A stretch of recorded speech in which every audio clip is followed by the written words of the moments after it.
ආදරණීය සුදු අම්මාට දැන් 98ක් දීර්ඝායුෂ පතන්නත් එපාලු. නළු නිලියන් පිරිවරාගෙන සුදු අම්මා උපන්දිනය සමරයි. ප්‍රවීණ රංගන ශිල්පිනිය අයිරාංගනී සේරසිංහ මහත්මියගේ උපන්දිනය ඊයේට එදී තිබුණා.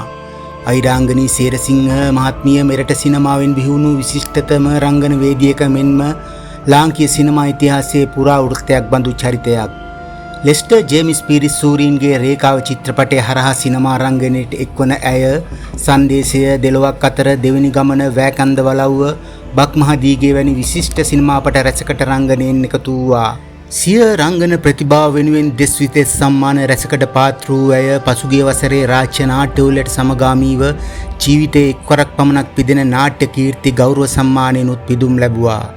එසේම දැනට ජීවත්වන කොළඹ විශ්වවිද්‍යාලයේ පැරණිතම විද්‍යාචාර්යවරිය වන්නේද ඇයයි.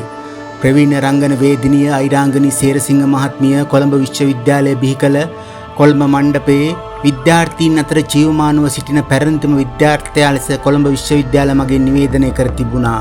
ඊයේ දිනයේ කලාකරුවන් රාශියක් ඇයට සුබ පැතීම සඳහා නිවසට ගොස් තිබුණා.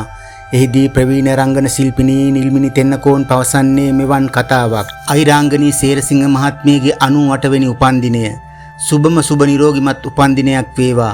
වසර ගානක් දූ දරුවෝ ටෙලි නාට්‍යයේ මට එතුමිය සමග රඟපාන්න ලැබීම මගේ වාසනාවක්. දීප්තිගේ සුදු ආච්චි දීප්තිව මේ රට පුරාම ජනප්‍රිය කරවන්න සුදු ආච්චිගෙන් සුදු සීයාගෙන් ලැබුණු සහයෝගය මට මහා මෙරක් වටිනවා. අයිරාංගනී සේරසිංහ මහත්මියගෙන් මගේ රංගන ජීවිතයට රංගනය පිළිබඳ පමණක් නෙමෙයි ජීවිතය ගැන ගොඩක් දේ මට කියා දුන්නා. ගොඩක් පින්. ගෙදර ගියාම හැම වෙලෙම කියන දෙයක් දීර්ඝායුෂ ප්‍රාර්ථනා කරන්න එපා කියනවා. අනේ දෙයියනේ එහෙම කරන්නේ කොහොමද?